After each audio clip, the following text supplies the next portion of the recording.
Now we will start our program with an opening song by our women's choir, after which there will be a very brief meditation period.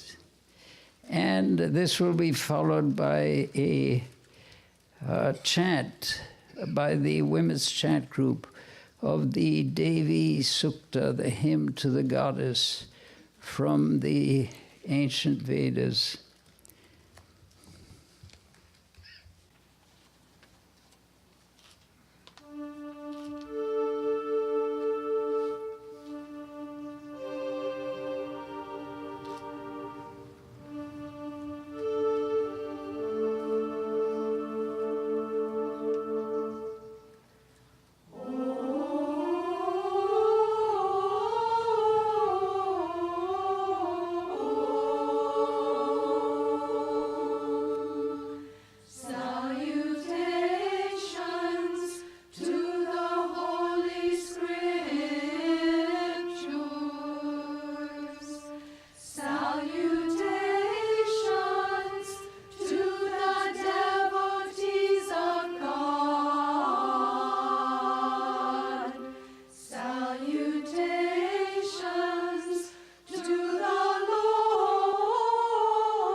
This is the translation of Devi Sukta, hymn to the goddess. She moves with resounding and radiant might. She moves with the infinite and nature's power. She holds the love of the Lord of Lords. She holds the fire of the soul, of life and healing. She possesses the sacred potion and wields the power to create, to nourish, and to give. She strengthens the person who sacrifices, the one who is mindful, generous, and ready to serve. She is the queen of the universe, the gatherer of abundance. Knower of Brahman, she is the first of those worthy of worship. By her divine power, she enters many homes and dwells in many forms. Everyone who sees, who breathes, who hears the spoken word, does so through the power of the Devi. All beings, whether aware of it or not, abide in her alone. Take heed, she proclaims the ancient truth to all. It is she who reveals to us the sacred truths, which come to fruition in every human heart. She gives power to those she loves and makes them saints, sages, and mystics. She stretches the bow of those who drive out evil, that their arrows may strike wisdom's enemy. She creates strife and contention among people, that they may awaken to her divine presence. In the beginning, she brings forth the Father. Her source is in the vast, deep waters. From there, she moves out toward every creature, and with her stature, she touches the sky. Her breath, whirling like wind and tempest, creates myriad worlds upon worlds. She towers above the earth, above the heavens. So mighty is she in her power and splendor.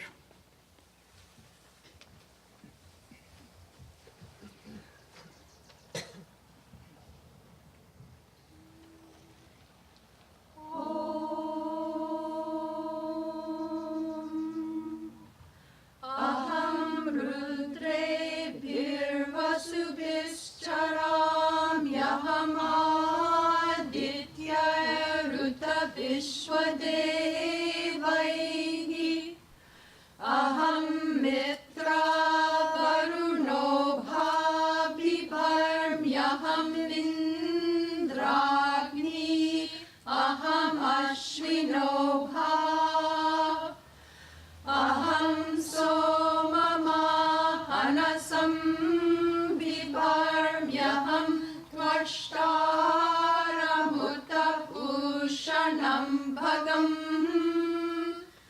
aham dadami dravinam avishmate supravye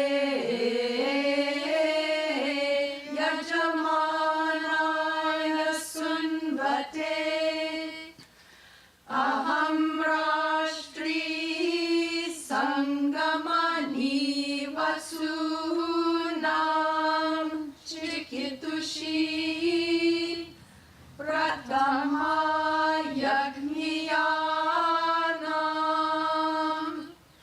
tama deva vyadadu purutra bhuristatram bhurya veshayantim maya so annamatiyo vipash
Shanti Shanti Hari Om Tat Sat.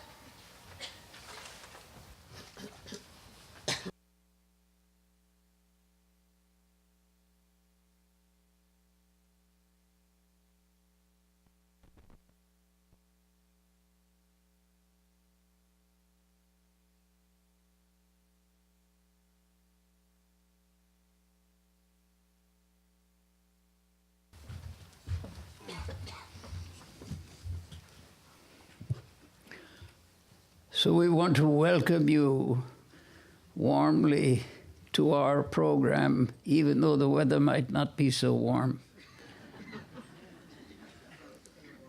The weather has these two characteristics. It is either too hot, or too cold, too windy, or too just right.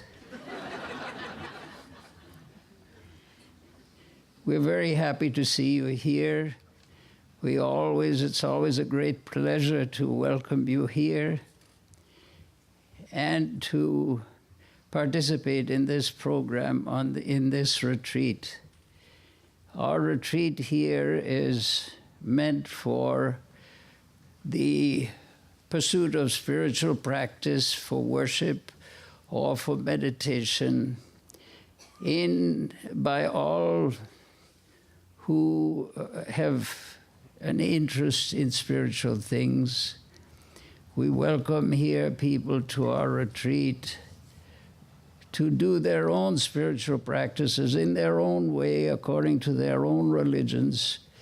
The only condition is that it should be for a spiritual purpose, for the furtherance of our own spiritual goal, furtherance of the spiritual goal of all those who come here. It is for spiritual development that this retreat is dedicated, nothing else.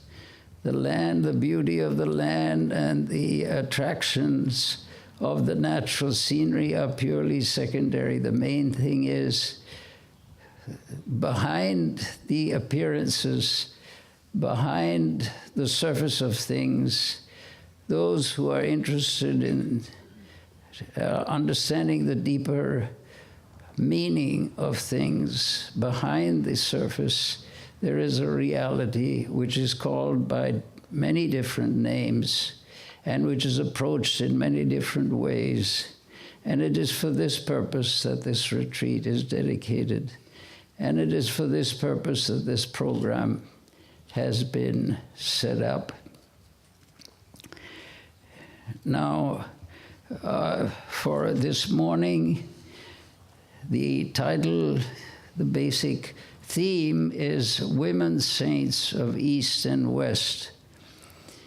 And one of the factors that caused the choice of this title was that this happens to be the 150th year, happens to be the 150th anniversary year of a very holy lady, much cherished in our order.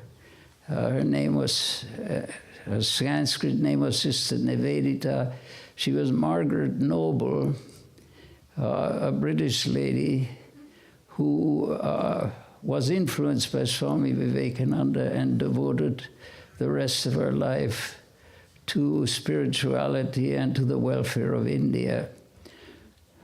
So today, in honoring women saints of East and West, we're including Saint Teresa of Avila because of her outstanding stature in the Christian tradition. And to give a discussion of her contributions to spiritual life and spiritual practice, we have invited Sister Eleanor Francis, who is the Mother Superior of an Episcopal church community of nuns in Mendham, New Jersey. She was born and raised in Santa Barbara, She was baptized at the age of 12, and at 16 she became interested in Vedanta and became a student of Swami Tattwamayananda, who was the minister in charge for many decades of our center in different centers in Los Angeles, Santa Barbara, and San Diego. Many years later, after she had actually spent some years in the convent associated with this Vedanta society, she was drawn back to her Christian roots, and she entered an Episcopalian monastic order.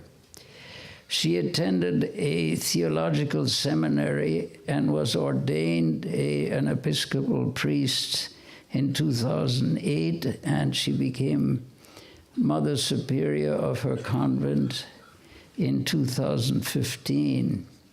So she will present not only the topic of discussing not only the topic of Saint Teresa of Avila, she will also give an outline of the Christian monastic tradition. And then we have to speak about Sister Nivedita, Swami Chetanananda, who is a senior monk of the Ramakrishna order and is the minister in charge of the Vedanta societies of St. Louis and Kansas City, Missouri. He joined the order in 1960, and he served from 1971 to 78. He served as the assistant minister of the Vedanta Society of Southern California under Swami Tattwamayananda. In 1978, he was transferred to St. Louis to serve as assistant minister, and later became the minister in charge of the centers in St. Louis and Kansas City.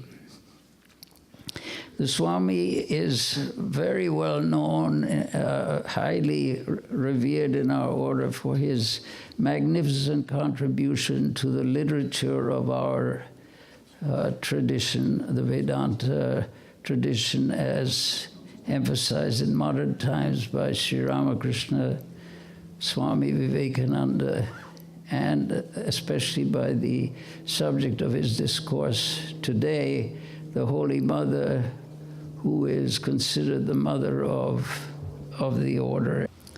He will speak on Holy Mother Sri Sarada Devi. The Swami has written, translated, and edited many books and articles in English, Bengali, and Sanskrit. He has produced 3 documentary videos and 6 chanting CDs. He is a prolific writer and has contributed significantly to the body of Vedanta literature. The third speaker is our minister, Swami Tattwamayananda, who will speak on Sister Nivedita. He has been the minister in charge of the Vedanta Society here since July 2014. Previously, he was a teacher at the Order's Monastic Probationers Training Center in India at our headquarters at Bilur Mutt. He is a scholar in Sanskrit and Vedic studies and Indian philosophy especially. He has taught Hindu and Buddhist scriptures, as well as having served as editor and writer in various capacities in the order. In January 2012, he was transferred to San Francisco as assistant minister of the society and became in charge of the society in July 2014. So now I will ask the speakers to come to the podium and start the presentation. Thank you. Om Sahana Vavatu Sahano Bhunaktu Sahaviryam Karavavahi Tejasvinavadhitamastu Ma Vidvishavahi.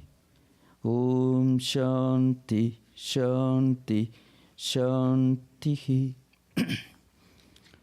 Welcome and good morning, all of you. Now, my responsibility is to say a few things about the relevance, the particular theme that I've chosen for this year. Women Saints of East and West. Now, at the very beginning, it'd be very interesting to remember a very wonderful passage from the works of Swami Vivekananda, who is the founder of the organization to which this Vedanta Society belongs. According to him, a spiritual seeker goes through 5 stages of evolution. And as he evolves, his concept of God or absolute spiritual reality also evolves. A primitive person may think that his God is living in a small place called a temple or a church or a synagogue, depending upon the place of worship where he goes to. And he doesn't live outside. And if he goes to his place of worship periodically and practices some external ceremonies, his God will be happy. And once he comes outside his place of worship, he can do whatever he wants. In other words, he can worship God and also maybe hate the rest of humanity. This is not, according to Vedanta, this is not wrong, but this is a very preliminary, a primitive stage of spiritual evolution.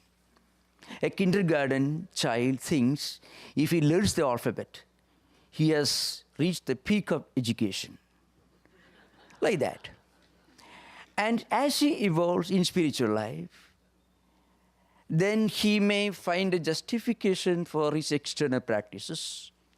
So he has to depend upon mythology, stories, tales, fables, and so on.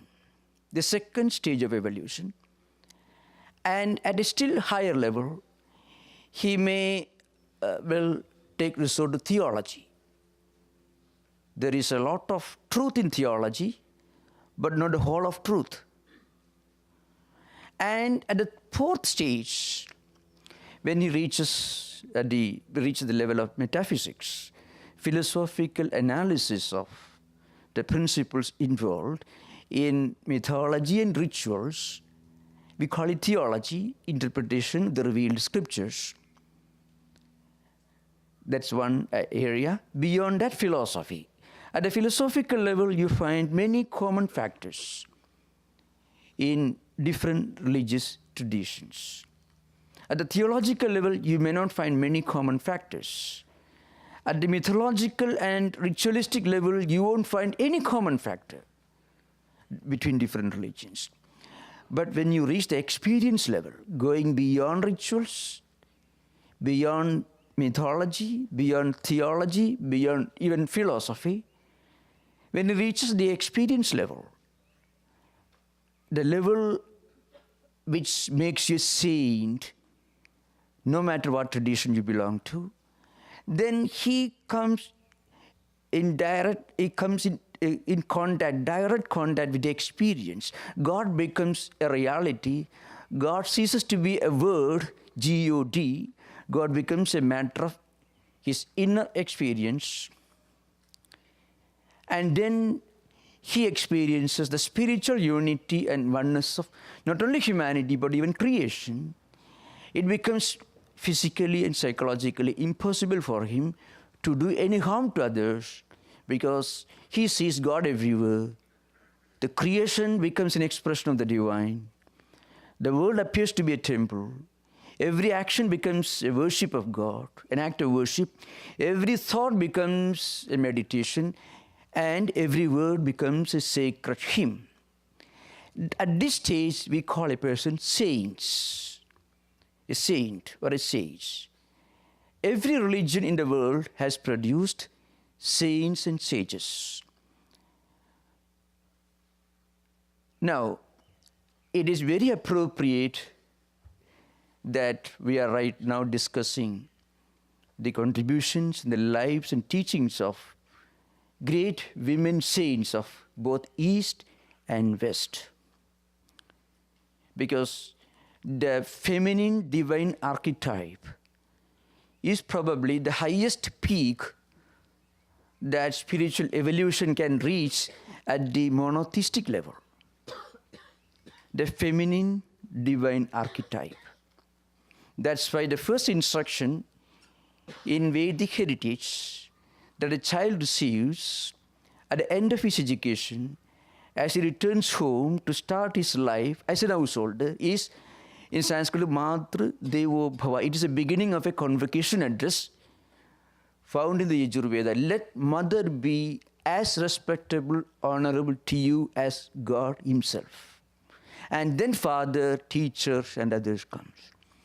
So this year, by way of honoring a very great saintly figure, Miss Margaret Noble, Sister Nivedita, who practically evolved a new feminine archetype in the realm of spirituality, feminine spirituality.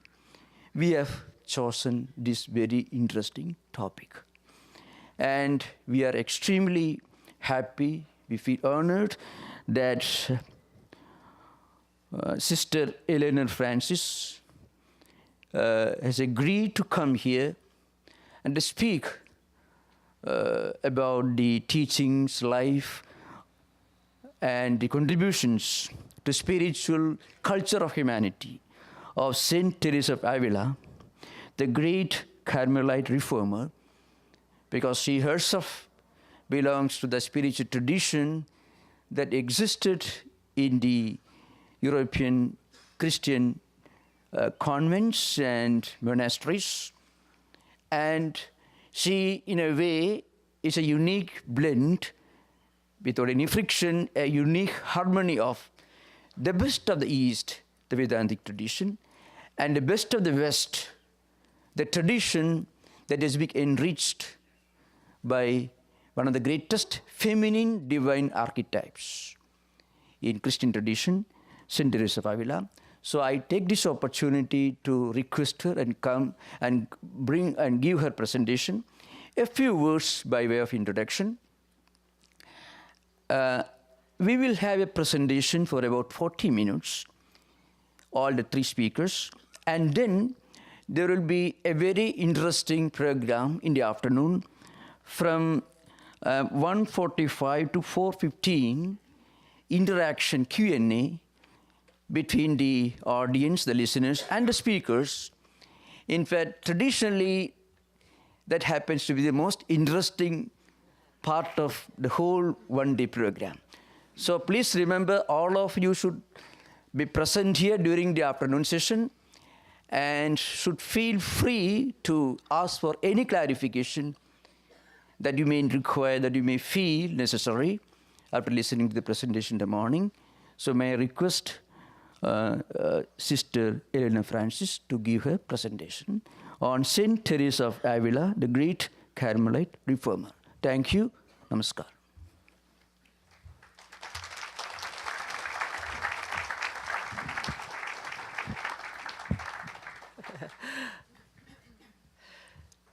Revered Swamis and friends, it is a great honor to be invited to be here today and to look together at the life of the great Saint Teresa of Avila. Teresa was a 16th century Spanish mystic and monastic saint. But before we focus specifically on her, it might be useful to look briefly at the history of Christian monasticism in general.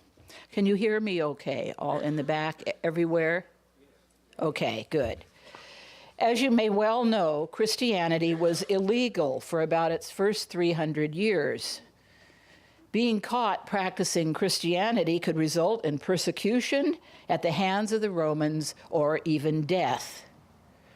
Some Christians actually sought martyrdom as a sign of their complete dedication to Christ and the Way, as it was then called. But in the year 313 AD, the Emperor Constantine was converted to Christianity and formally ended the persecution. An enormous question now arose. What would happen when those who saw themselves as servants of a carpenter and whose great heroes were fisherfolk, slaves, and criminals condemned to death at the hands of the state, suddenly saw themselves surrounded by imperial pomp and splendor? Would they give way to the temptation of an easy life and social prestige?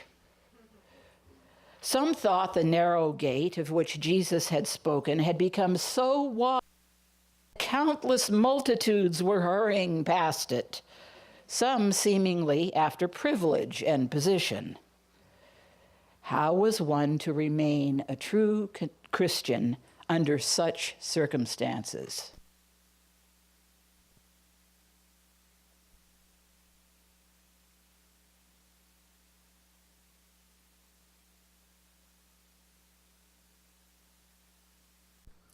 The number of people withdrawing to the desert grew, and the desire of most of them to learn from an experienced teacher gave rise to a new form of monastic life, the communal monastic life or cenobitic life. Throughout the centuries, there have been efforts to recapture the enthusiasm of the original monastics. When zeal seems to be lagging, someone comes along to give new spark to the monastic lifestyle. Saint Teresa was one such person. She was a chief figure in the Counter-Reformation or Catholic Reformation, the other being Saint Ignatius of Loyola. Teresa was born in the year 1515 near Avila. She was born into a wealthy Spanish family, one of 9 children. Her grandfather was a converted Jew who had moved with his family to Avila after having been shamed by the Inquisition in his native Toledo. Now, convent ancestry was for the most part something to hide. What was the Inquisition? The Inquisition, which figured large in the life of Teresa, was a group of institutions within the government system of the Catholic Church whose aim was to combat heresy. It began in the 1250s and continued into the early 19th century. In Spain, the Inquisition focused particularly on people who had converted from Judaism or Islam. Converts were often considered suspect due to the assumption that they had secretly reverted to their previous religion in private. Although we don't have an Inquisition per se today, we have a milder version called Congregation for the Doctrine of the Faith. You may remember a few years ago when American Catholic sisters were subject to this body and underwent apostolic visitations because of some fear in Rome that American sisters were not following proper monastic lifestyles. I remember the anxiety among some of my Roman Catholic friends. But fortunately, the visitation turned out to be friendly. Getting back to Teresa, even in her childhood, she took much pleasure in the study of saints' lives, and she used to delight in spending time in contemplation, repeating over and over, "Forever, forever, forever, forever, and forever, they shall see God."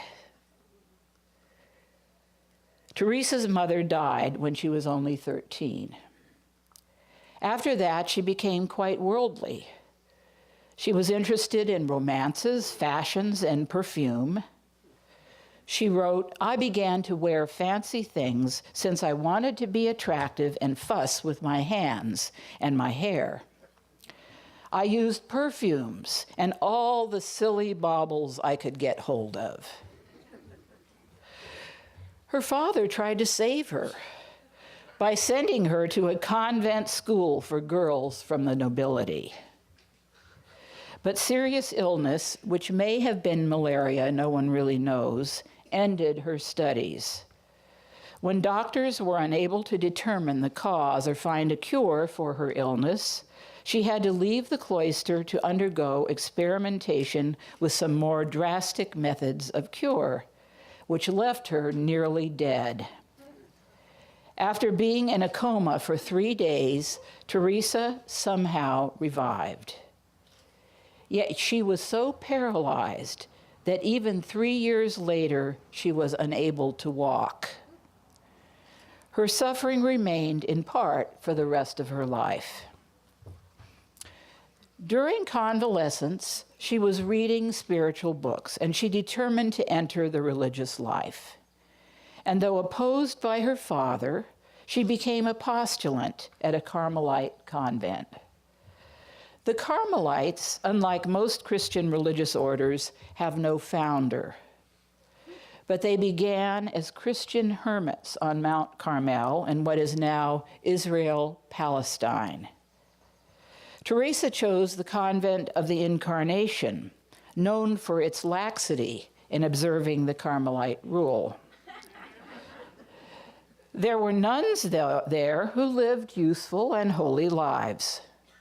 But there were also many women who, from a spiritual standpoint, ought not to have been in a convent at all. They were there because they had nowhere else to go. Some were widows. Some had been put there by their parents. Teresa is known to have said, "A sad nun is a bad nun." I am more afraid of one unhappy sister than a crowd of evil spirits.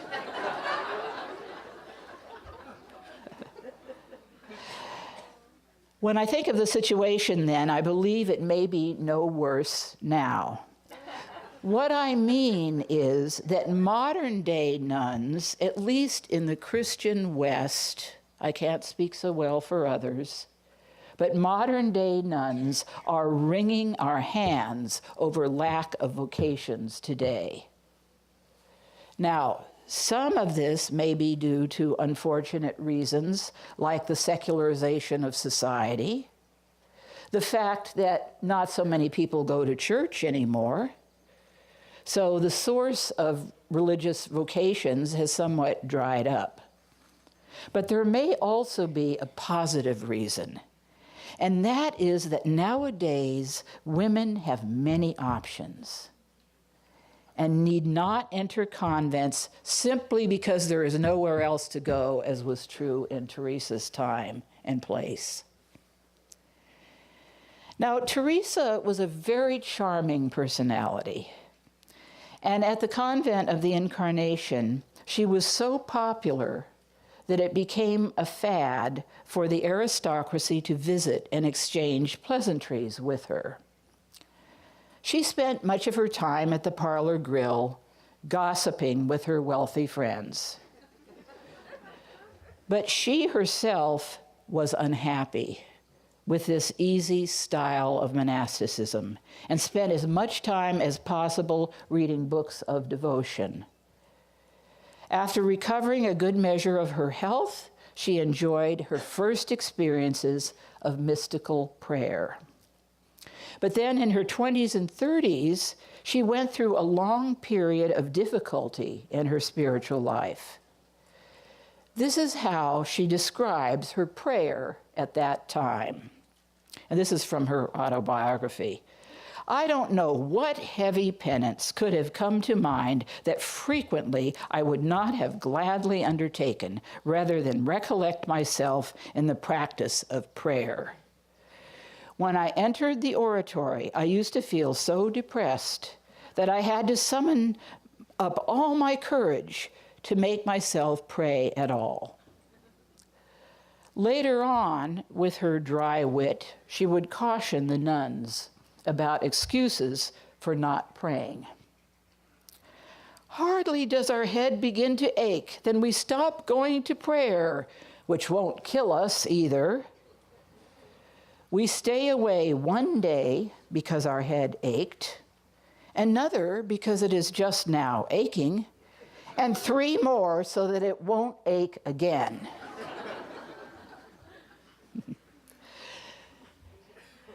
Teresa was dismayed when the Inquisition published a list of forbidden books, which included most of her favorites. In her earlier years, Teresa's way of trying to feel the presence of God was largely through reading books to help her focus her thoughts.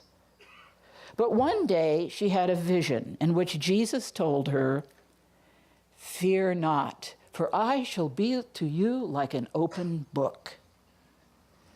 From then on, such visions became increasingly frequent. This led to a prolonged inner struggle, for she had no way of determining whether the visions were genuine or were caused by a demon. What's more, sometimes she would levitate, even publicly, much to her embarrassment. She would then ask other nuns to sit on her to prevent her floating away. A few of the nuns that she lived with were sympathetic, but most were frightened. They had to endure her wild displays and hear from buzzing visitors about the dubious favors that God had bestowed on her. Most of the women lacked even the minimal education that inept confessors had and were in no position to evaluate her experience. She sought confessor after confessor, few of whom were advanced enough in spiritual life to be of any help. Some were frightened by her unconventional experiences in prayer and tried to change her course. But that turned out to be difficult. Not because Teresa wanted to disobey them, but because, as she often pointed out, God was directing her as well. It is important to keep in mind that the confessors lived under the fear of the Inquisition, but God did not. For 20 years, Teresa wavered between God and the world. Finally, with the help of learned friars like St. John of the Cross, she came to the conviction that her visions were genuine. When she was nearly 40 years old, she experienced a classic conversion experience.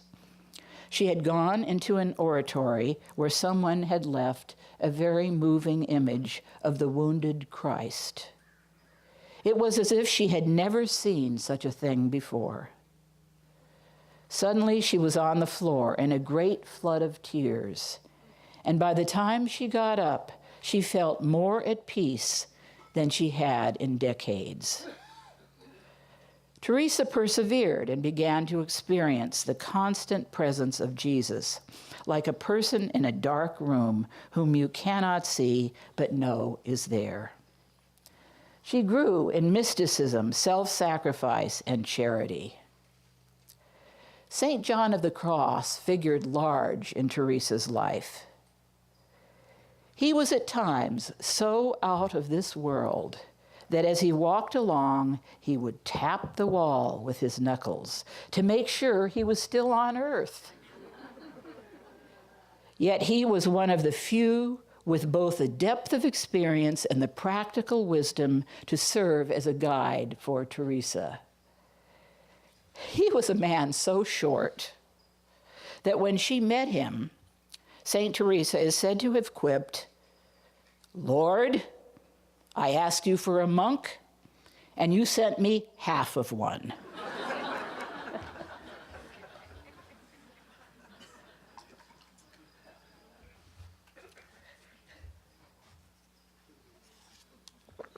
As I've indicated, the monastic life moves in cycles. An order tends to begin strictly, so much so that it needs to be loosened as time goes on to accommodate normal people. However, once loosening begins, it is likely to continue.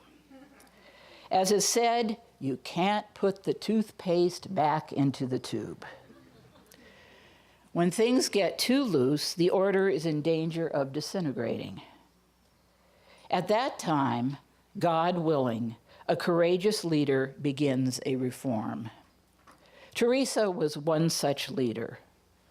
She felt that in her time, people had forgotten the monastic spirit of the great men and women of the deserts.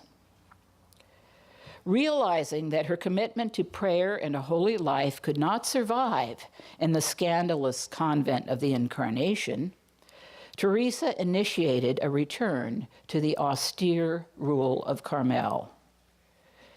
Some men's communities, like a group of Franciscan friars, had begun reforming themselves already. Groups of discalced or barefoot friars had begun to embrace poverty and abstinence according to their primitive rules. But no one really expected women to initiate reform. They were too suggestible, too weak-minded to make such changes unless under the rigorous surveillance of men. Teresa was most opposed by the nuns in her own convent, who felt that she was insulting them and could serve God just as well where she was, since others were better nuns than she was. Some of them said she should be thrown in jail, but a few were more or less on her side. Despite all opposition, Teresa initiated a return to the austere rule of Carmel. It was to be a simple life lived in the spirit of the ancient hermits of Carmel. Teresa became one of the primary figures in what is called the Counter-Reformation, a war waged by the Catholic Church, not just against the Protestants, but against corruption within itself. The Reformed Carmelites were discalced, that is, they wore sandals or went unshod. The primitive rule meant poverty, solitude, and hardship. The nuns wore coarse clothing and did not eat meat. They had no endowment, but lived on alms. They supported themselves by the labor of their hands. The convent of St. Joseph, the first convent of the primitive rule, which she founded, served as a prototype for 16 other convents that she founded during her lifetime. She was also active in the reform of Carmelite friars in association with St. John of the Cross. Despite rigorous opposition and scanty resources, she founded the first Reformed convent of St. Joseph at Avila in 1562.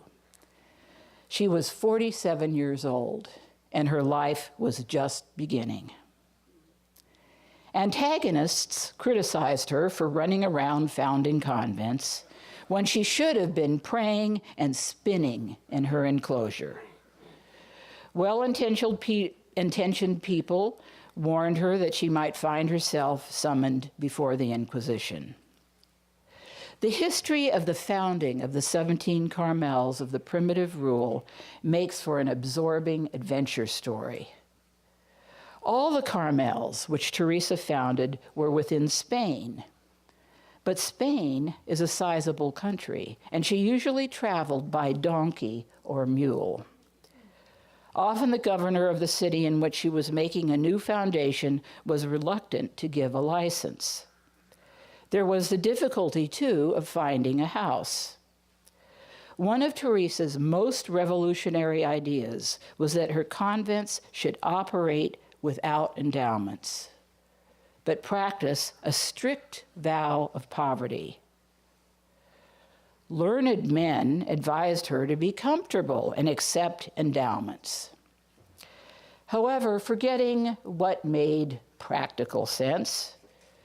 She wanted to follow Christ's example. When the bells rang for the first Mass at St. Joseph's, the townspeople acted as if plague, fire, and an invading army were rushing over them. There were demonstrations in the streets. Shops were closed. People said their children would starve as the nuns would take food right out of their mouths. There were only 4 nuns in the beginning. 2 town assemblies were held.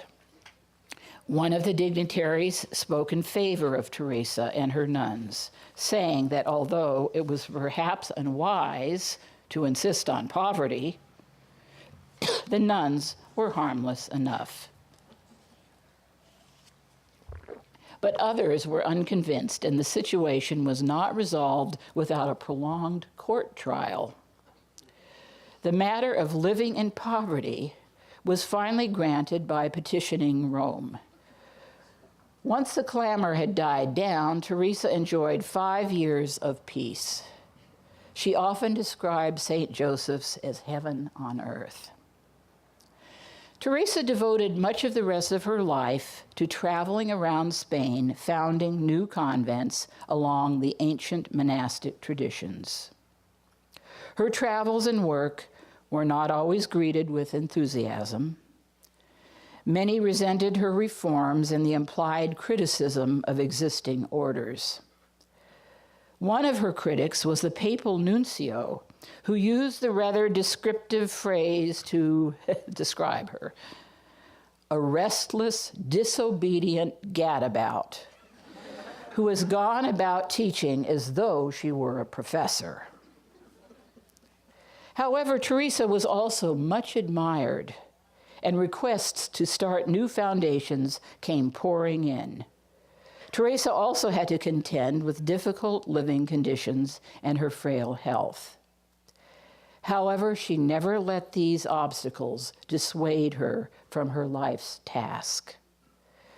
One of her most famous quips came from her journey to a town called Burgos to set up a foundation there. It was on the request of some Jesuits. The year was 1582, and Burgos was her final foundation. Burgos was very far north with a brutal climate. She had to travel in the dead of winter in spite of illness. The journey was possibly the worst yet, with sleet and then driving rain all the way, and flooded roads that threatened to carry the cart away. At one point, she fell off her donkey and fell into the mud, injuring her leg. When the rough carts broke down, they took to boats. At one point, she got fed up and complained to God. "This is how I treat my friends," God answered. Then she retorted, "That is why you have so few of them."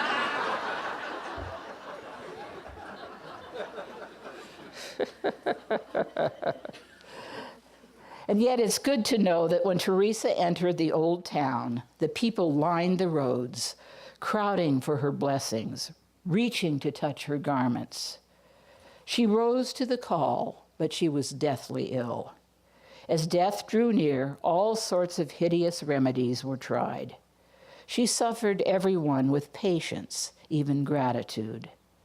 She asked her caretakers to take her to the chapel, and before the altar, she lay for a day and a night.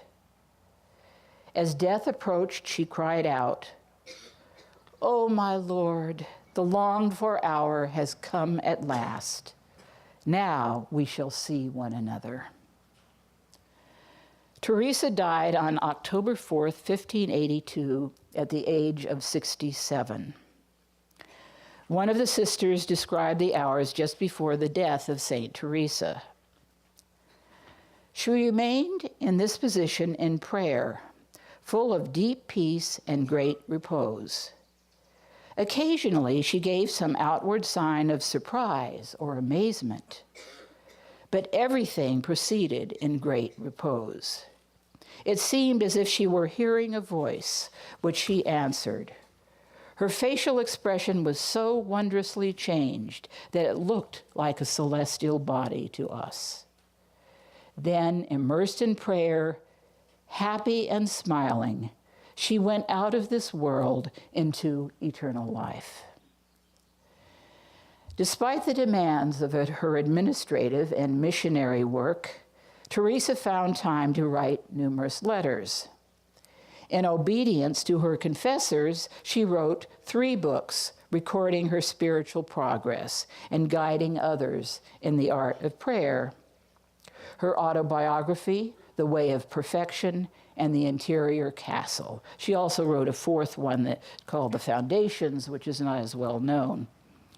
Although she tries to hide it, there is nothing in her books that is not a record of her own experience.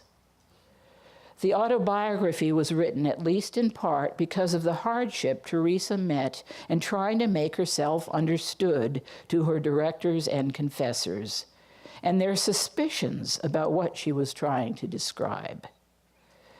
Their misunderstandings afflicted her greatly, but resulted in her attempt to explain her spiritual state on paper in what has become one of the greatest classics of Christian spirituality, her autobiography, which I highly recommend if you have not already read it. This book was written in 1562 and won friends among theologians and teachers of spirituality, Dominicans, Jesuits, secular priests, laymen and women, and even the Bishop of Avila. In founding the First Carmel, Teresa's goals were modest. A small community of 11 nuns who would dedicate themselves to the contemplative life according to the Carmelite rule, observing in particular its spirit of unceasing prayer. After the founding of the new Carmel, the nuns who joined Teresa soon began to feel the need for more practical instruction about the life of prayer. In response to this need, Teresa began another work in 1565, which became known as The Way of Perfection. It seems that many Christians are confused by the word perfection. Be perfect as your Father in heaven is perfect seems to be an unattainable goal. That is because people think of perfection as not making any mistakes, rather than living in the presence of God. In The Way of Perfection, Teresa stresses that God is very near and in fact can be found within ourselves. To commune with God, there is no need to go to heaven or to speak in a loud voice. But we have only to find a place where we can be alone and look upon God present within ourselves. If one prays in this way, that is, looking upon God within, the prayer may be vocal, but the mind will be recollected much sooner. It is called recollection because the soul collects together all the faculties and enters within itself to be with its God. A person who has become recollected sees that worldly things are nothing but toys. Teresa describes what she calls the prayer of quiet. In this state, all the faculties are stilled. The soul, detached from the outward senses, realizes that it is now very close to God, and that if it were but a little closer, it would become one with him through union. Isn't that interesting? If it were but a little closer, it would become one with him through union. So it's not absolute oneness, not nirvikalpa samadhi, but a step down perhaps. If we want to read her description of the very highest states of consciousness, we must turn to the interior castle. Teresa was 62 years old, near the end of her life, when she wrote The Interior Castle. It is her most mature exposition of prayer and spiritual states. She wrote it in a condition of rapture. She had no feeling of writing herself, but the Lord wrote through her. Imagine that the soul is a castle, she wrote, made entirely from a diamond or very transparent crystal, where there are many chambers, just as in heaven there are many mansions. The outer wall of the castle is the body. The center of the castle is God's dwelling place. And the gate of entry into the interior castle is prayer. Teresa goes on to give a description of each of the 7 dwelling places, which I will describe very briefly. In the first dwelling place, that is the body, we are too much distracted by worldly things to experience much of God or even to try to search for the true light. In the second dwelling place, the seeker has taken the first steps in practice of prayer and blocked out the world enough to hear God's voice. Here people are more receptive to the promptings and invitations of God's grace. The seeker becomes more receptive to sermons, books, and good friendship. However, they still struggle with forces of evil and temptations. Teresa assures her nuns that there's no point in worrying about an occasional inability to pray. You mustn't weary yourself by trying to put sense into something, namely your mind, which for the moment is without any, she quips. In the third dwelling place, the person has persevered in prayer and the struggle to go forward. Those who have come to this place begin to guard against sin, are fond of ascetical practices and periods of recollection. They use their time well. They're charitable toward neighbors.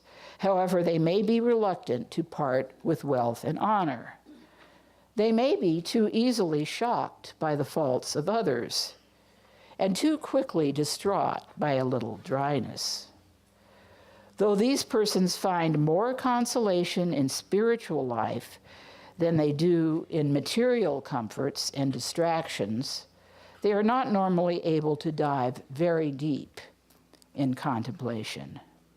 The fourth dwelling place is where supernatural or mystical experience begins.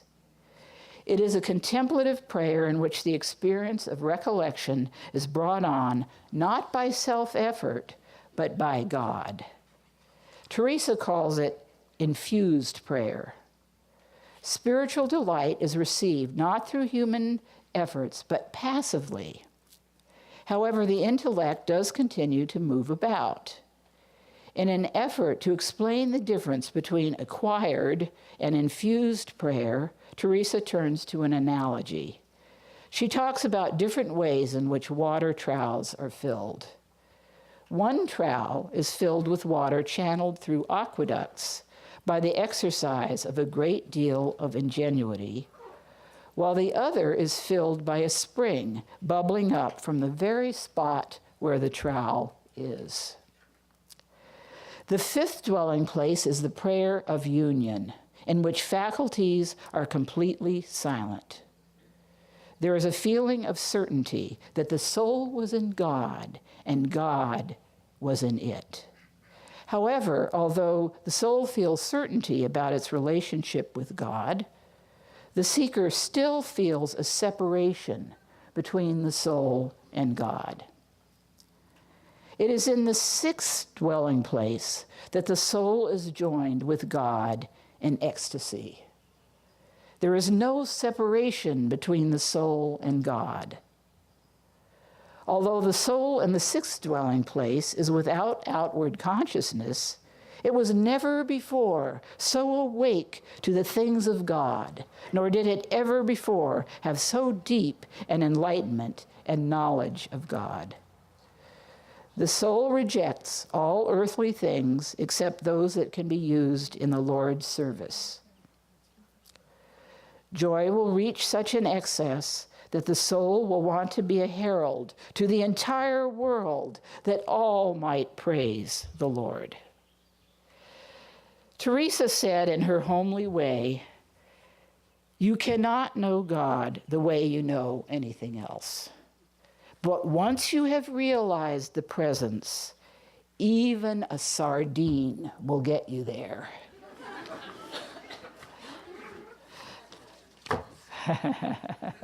I'd like to say more about how she taught prayer, but I'm afraid I'm going to go over my time. So, God realization, perhaps Teresa's scheme of the dwelling places. Oh, I wanted to say something else. I have been fascinated by the fact that some of the great contemplatives, like Saint Teresa or Swami Vivekananda, were also very active. Perhaps Teresa's scheme of the dwelling places, and especially the seventh dwelling place, gives us an insight as to why this is so. It's also fascinating to note how various religious traditions recognize the same progression of states of consciousness as Teresa does in the interior castle. In Zen Buddhism, there are the ox herding pictures. In the Kabbalah, which is from the Jewish tradition, there is the tree of life. Then, of course, there is Vedanta, culminating in Savikalpa Samadhi, Nirvikalpa Samadhi, and the Vijnana state, which is equivalent to the back to the marketplace of the Zen tradition, or the seventh dwelling place of Teresa's masterpiece. Teresa lived with an intensity that made her a recognized saint long before her death at 67. Shortly before she died, Teresa wrote the following lines of advice on a bookmark. "Let nothing disturb you, nothing affright you. All things pass. God is unchanging. Patience obtains all.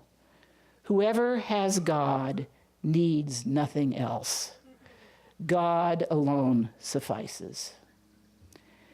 In 1662, Teresa was canonized, and in 1970, she became a doctor of the Church, the first woman ever to receive this distinction. This doctor of the Church had had 2 years of formal education, but many years' practice and experience. The other day, I was at the Newark airport waiting to catch my flight to San Francisco, and there in the airport waiting room was a little sparrow flying around. How it had gotten in that sterile environment. It was flying around. It found a water fountain and perched on the edge, taking a little sip of water that was coming so freely from that fountain. I thought immediately of Teresa and how she would have seen the presence of God in that little sparrow. May she be an inspiration to us all. Thank you.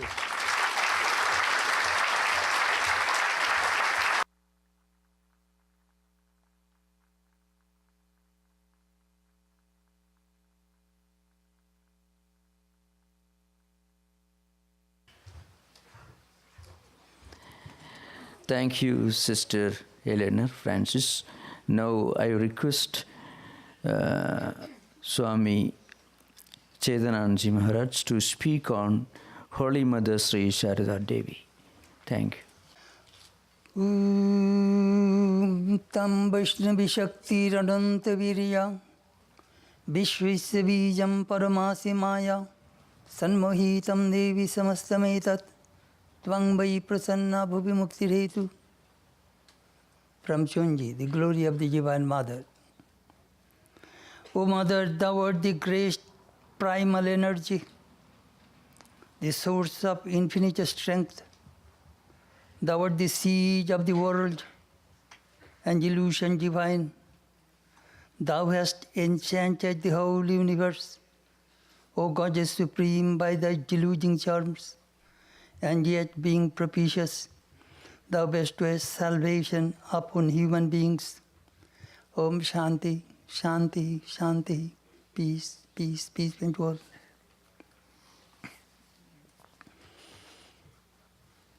My topic on Holy Mother, Sri Sarada Devi. Before I start my topic, I shall say about our sister Eleanor. I knew her from 1971. And when she was talking about Teresa, I was feeling some nostalgia about Avila. In 1992, I was invited to speak on the contemporary mysticism in Avila, and I stayed there 7 days. That is the second largest wall city in the world. My guide took me to the convent where Teresa joined. I saw 2 chairs where Teresa and Saint John the Cross used to sit and exchange their spiritual experiences. Then they showed me on the altar, there was a little boy standing. Teresa asked, "Who are you?" The little boy asked, "Who are you?" Well, I am Teresa of Jesus. Then Teresa asked that little boy, "Who are you?" "I am Jesus of Teresa." That was her first vision. I saw her confession booth also. It was amazing that how that one woman influenced such a great spiritual tradition in Christianity.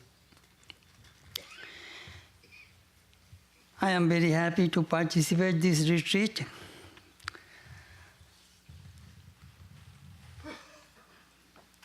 About Holy Mother. Topic, saint. Is Holy Mother a saint? That is the question. Do you know how do I understand saint? An individual being through spiritual disciplines attains illumination. After God's realization, what will you do? At that time, the heart melts for the good of humanity. And the saints and seers of truth, they come forward to help human beings, those who are in bondage. That is the way I understand saints. Holy Mother is not an individual human being. She is goddess in human form. She does not have any previous karma.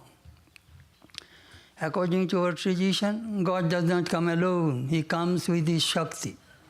As we find Rama came with Sita, Krishna with Radha, Buddha with Yashodhara, and Ramakrishna with Sarada. These two, Shiva and Shakti, these both work together for the good of humanity. Anyhow, my topic of time is only 40 minutes.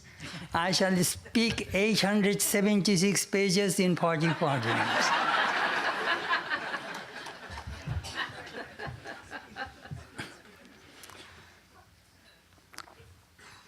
This biography I wrote, it took me 7 years. It is an authentic, exhaustive, updated biography of Holy Mother, the wife and the spiritual companion of Sri Ramakrishna, the spiritual phenomenon of this age.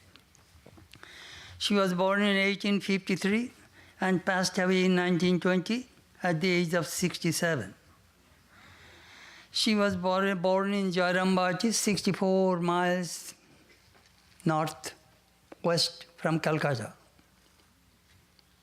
Very remote village, very poor family. But her birth was very interesting and very mystical. Her father was in Calcutta. Her mother was coming from Shihur to Jairambati. On the way, she stopped under a bel tree. A little girl came down from the tree and embraced her and said, "Mother, here I am, here I come." That is the way she was conceived. You see, Christian tradition, you understand the virgin birth, immaculate conception. We find same way Sri Ramakrishna's birth. Sri Ramakrishna's father was in Goya, 300 miles away from Kamarpukur. Sri Ramakrishna's mother was in front of the Shiva temple. A light came from that image and entered her room. That is the way she was conceived. They're not ordinary human beings, they're divine beings. I tell you from the very beginning. Sri Ramakrishna was in Gantu. As you remember, he was in Dakshineshwar. He attained illumination. He was in ecstatic mood. News spread that Sri Ramakrishna had become crazy, out of mind, moving around. So his mother brought him to Kamarpukur and arranged his marriage. In our country, there is a saying, if anything does not go right, if anything goes right, just get the marriage, then everything will be all right. So they found a girl below 6 years old. Ramakrishna was 24. It is not a real marriage, it is a kind of betrothal. Then Sri Ramakrishna again returned to Dakshineshwar, started his spiritual journey. He really a person who made adventure in his spiritual life through different paths. He's the unique spiritual personality in the whole world. Anyhow, what happened? Holy Mother became 18. Gossip spread. There is a saying, gossip spreads faster than the gospel. Village, if you read Anne Langer's gossip column, you will understand what is called gossip. Terrible. It makes people's life miserable. Gossip, people will say, oh, she's a bad man's wife. So he was disgusted. She wanted to see by herself. She went with her father. It was 1872 March to Dakshineshwar. Walking 64 miles on foot. Dress, one sari, no blouse, no petticoat, no shoes, no umbrella. Walking barefooted 64 miles through the meadows, infested with robbers. Oof, it is a really, really tough journey. I described vividly in this book. Then she came to Dakshineshwar, crossing 5 rivers with her father. High temperature, malaria. Sri Ramakrishna said, you have come very well. She had 2 fears in her mind. Do you know what are those fears? First, my husband is mad, moving around naked and crying, ma, ma, ma. Second, I will be rejected. A woman can bear many things, but not rejection from the husband. It is terrible, very painful. Because you will have to understand, Sri Ramakrishna took his monastic vows in 1864 from Totapuri, and here is 1872. So she knew that my husband will reject me. You see, Buddha rejected, gave away Jashodhara, Chaitanya gave away Vishnupriya, my husband will reject me. But when she found that Sri Ramakrishna welcomed him with great love and care, arranged her treatment, took care of her, she was relieved. Sri Ramakrishna demonstrated, let my wife be here, still I can be the great spiritual personality. What he did? He worshipped Holy Mother. It is the Shodashi Puja in 1872, 5th June. He wanted to demonstrate the motherhood of God. It was a very beautiful section that how somebody asked one of the disciples of Holy Mother, I knew him, who is great, Holy Mother or Sri Ramakrishna? The Swami smiled and said, I do not know, but I can tell you, Sri Ramakrishna worshipped Holy Mother.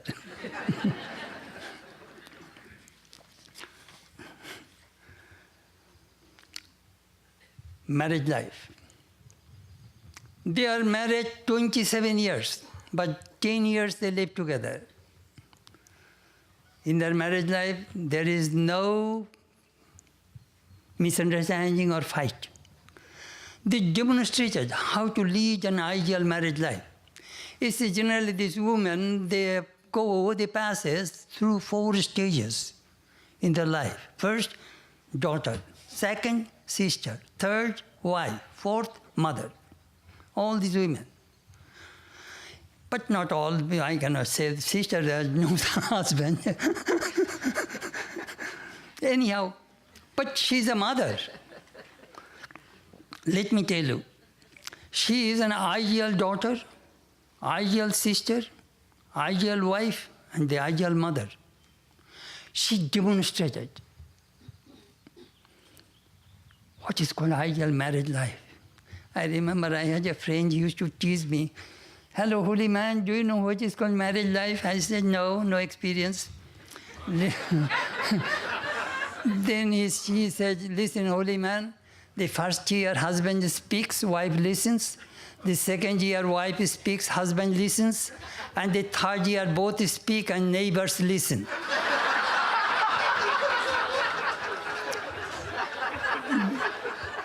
That is called marriage life.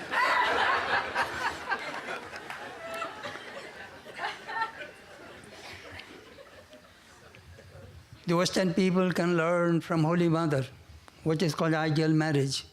You see, it is extremely important. There are 4 stages.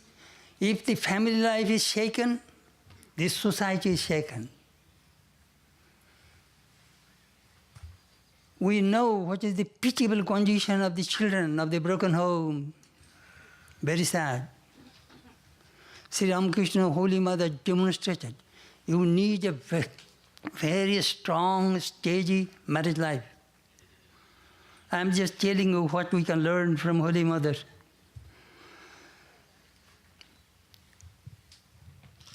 Two things we see vividly in Holy Mother's life: how to love and how to serve. Through service, you can conquer the hearts of the people. Love and serve. Love. You know, Swami Vivekananda made a remark, love is a triangle. The first angle of the love triangle is love knows no fear. Where there is fear, there cannot be any love. Second, love knows no bargain. I shall give you $1 million. Will you love me? You cannot buy love that way. And third, love for love's sake. We can learn from the mother how to love. I remember when I was in Hollywood in early 70s, I used to hear American mantra. Do you know what is American mantra? I love you, I miss you. I love you, I miss you. This is American mantra. Wherever you go, I love you, I miss you.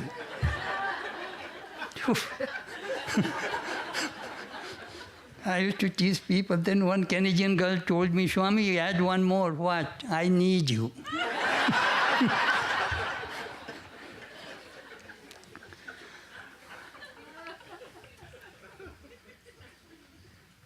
Holy Mother, Sri Ramakrishna passed away in 1886.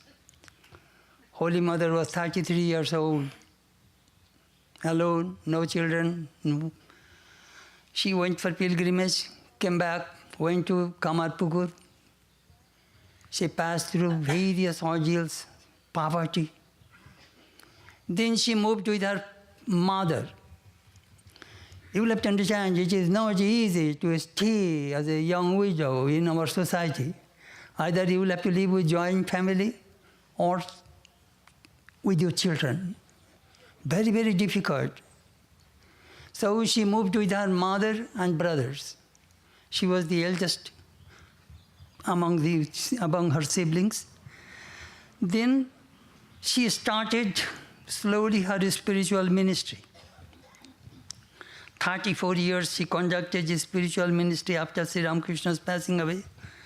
She visited various holy places and she initiated many persons and gave them sannyas. She was very much interested about the Western way of life. It was in 1898, Swami Vivekananda's disciples, Mrs. Olive, Miss Josephine MacLeod, Sister Nivedita, you will hear about her from Swami Tattwamayananda. When these Western people came, Holy Mother received them, and she did not know English, but human heart has a way to communicate. And her words was translated. And the picture you see, Holy Mother's first 3 photographs are taken in 1898 November, arranged by Mrs. Olibull and Sister Nivedita and MacLeod. Amazing. The worship pictures which we see are all around are all arranged by the Western people. We are very grateful. Holy Mother heard from them about marriage mantra from them, for better, for worse, for richer or poorer, in sickness and in health, till death us do part. Holy Mother said, oh, it is a very dharmic words. Wonderful. She was very much interested to know about the Western life, and she had some disciples, Americans and as well as English. Her spiritual ministry continued nearly 35 years. She had a few, as I said, American and English disciples. She became the mother of all. Sometimes it is not easy to become a guru. Very difficult. Sometimes some people would come and bow down to her and twisted her ankle. What are you doing? Mother, I am leaving so that you may remember me. Sometimes they press her fingers. It is a kind of torture. Mother, so that you may remember me. Oof, what kind of devotion is this? Guru. Actually, Holy Mother acted 3 roles simultaneously: Mother, Guru, Goddess. As a Guru, she removed sin and bad karma of her disciples. She said, I am the mother of the holy and the mother of the wicked. Even the providence has no power to send my children to hell. Holy Mother demonstrated practical Vedanta. Many of you have read Vedanta, studied Vedanta. What is practical Vedanta? You see, the moment you close your eyes, you say, Aham Brahmasmi, Aham Brahman. And when we close open our eyes, we see Tattvamoshi, thou art Brahman. So Brahman is serving Brahman. God is serving God. Service. Swamiji demonstrated that thing in the West. I sometimes say one of the best contributions of Vivekananda to the Western world, 4 yogas: Karma Yoga, Jnana Yoga, Bhakti Yoga, Raja Yoga. He did this for the Western people so that you actually know what true religion is. Nobody will be able to cheat you. There are so many gurus now. I remember one of my friends in New York, he used to tease me. I used to say, some people take initiation and go away. Sometimes it hurts. Then Swami smiled and said, why you should not be upset? In this country, people change husband, change wife, change guru. What is wrong? Just possible. Anyhow, the Upanishad says, Deho devalayo prokto sajivo kevala shiva. His human body is a tabernacle of God. And God dwells in every human being. And we serve human beings as God. That is practical Vedanta Swamiji taught us. And we try to follow. I remember Swami Sarvagatananda went to Hardwar to become a monk. Vivekananda's disciples asked him, do you really want to be a monk? Yes. Listen, young man, in the temple, what do? You do worship, you offer food, and you pray. Correct? These are the 3 things you do in the temple. Or in this hospital, you will have to nurse these patients, give them diet and medicine, Third, say a few sweet words. If these two things you can reconcile and combine, then you join here. That is practical Vedanta to me. Anyhow, Holy Mother, it is one thing, please remember, it is not possible for Sri Ramakrishna to demonstrate householder's life. Too much samadhi, too much renunciation. It is Sri Ramakrishna who demonstrated this practical Vedanta through Holy Mother. How the contemplative life and active life, how the Martha way and Mary way can be reconciled. That Holy Mother showed. She lived with her family and the devotees, householders. Householders' life is very, very vital. That he demonstrated. If you read her life, you will see that how can maintain the equanimity in the day-to-day life. Look what Krishna says in the Gita.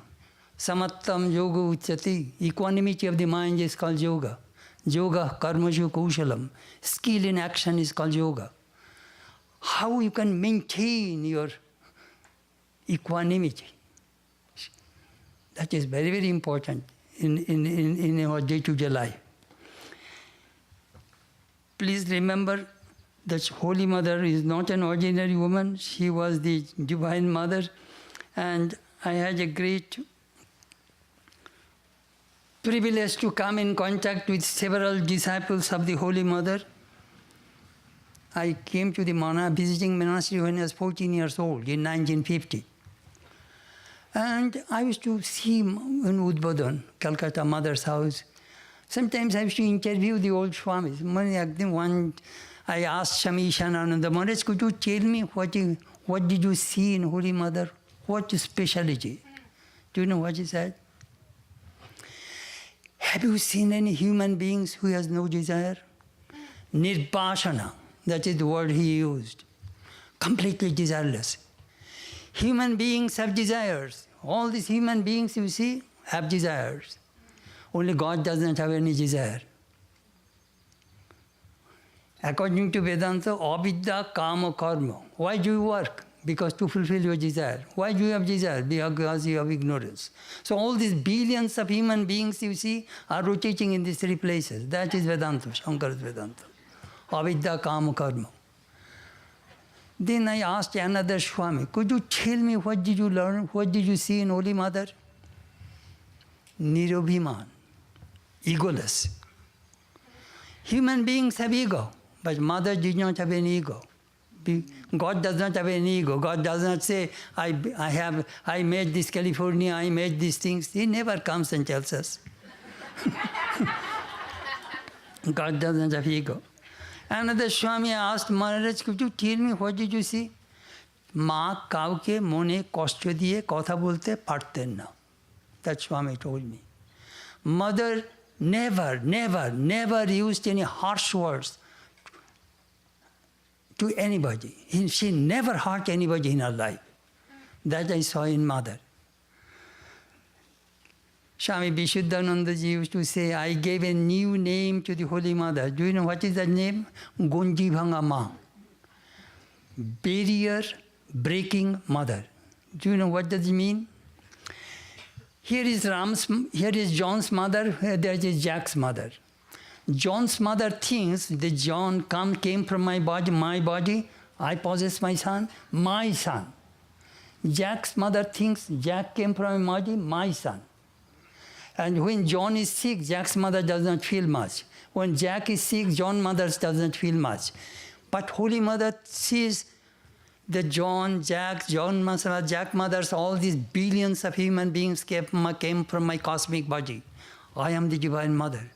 When our sisters are reciting the Devi Shuktam, did you hear what she was telling? Om Shangamani, she is the Divine Mother. All beings, the whole universe came from her. So, she is the mother of all. Another thing Swami Vishuddhananda ji said, the husband and wife relationship. Sri Ramakrishna was seeing Holy Mother, she is my wife. She is my disciple. and she is my Ishta, my chosen JJ. And Holy Mother was saying, he is my husband, he is my Guru, he is my Ishta, my chosen JJ. You know, we sometimes say spiritual relationship, spiritual. They married. Swami Chetanananda ji told me another thing. Holy Mother was Kaushambi. Do you know what Kaushambi means? A married woman with unbroken chastity. That is called Kaushambi, according to Chonji. Unbroken chastity. They live together, no physical relationship, because they have union in the spiritual plane, not in the physical plane. They have perfect mutual love, mutual understanding. Amazing, this relationship. That we shall hear from the mother. My time is almost over. But what we can learn from the mother, I wrote in my preface, one paragraph I shall read to you. Holy Mother's simple and pure life inspires us. Her modesty and humility overwhelms us. Her love and compassion conquer our hearts. Her struggle and suffering strengthen us to face all ordeals and crises of life. Her contentment and indifference to poverty make us ashamed when we complain and become disgruntled over small things. Her forbearance and acceptance of various ailments encourage us to endure our illness silently.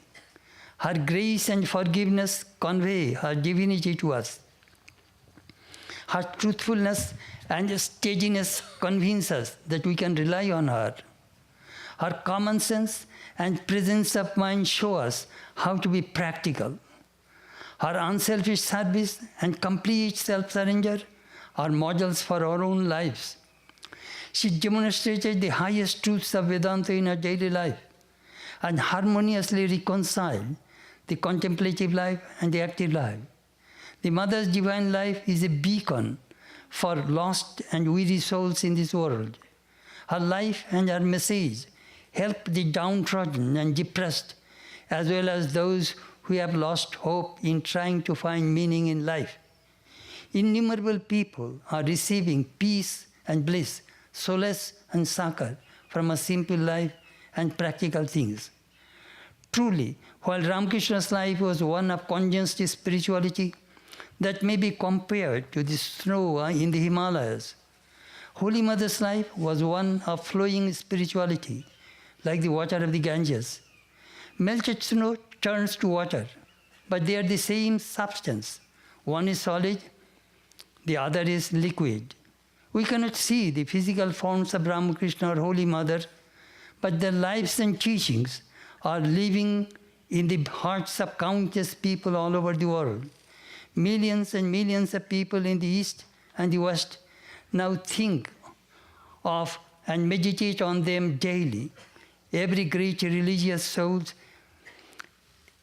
every great religious personality gives shelter, rest, and peace to all. Referring to those great souls, Jules Michelet wrote in the Bible of humanity, man must rest, get his breath, refresh himself at the great living wells which keep the freshness of the eternal. The bottom line, 3 words. First, let me see her prayer, her last message. My child, if you want peace of mind, do not find fault in others. See your own faults. Learn to make the world your own. No one is a stranger, my child. The whole world is your own. That was her last message. And the bottom line, 3 words. Faith, hope, and love. These are the 3 words she used to nourish humanity. Think of that. Without faith, without hope, without love, human life is barren, painful. So, let us pray to the Mother to bless us and guide us so that we can attain peace and bliss in this life. Thank you very much.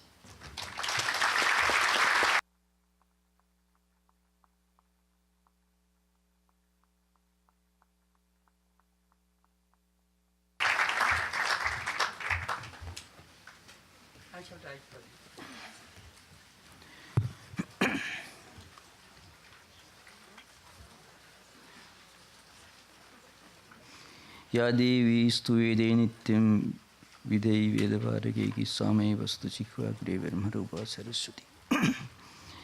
So I will begin by giving a background of this unique spiritual personality whose adopted name is Nivedita, and the name that she was given by her parents was Margaret. Her name was Miss Margaret Noble. She was born in Ireland of Scottish descent in 1867. Met Swami Vivekananda in 1895 in London, and later dedicated her whole life to serve India.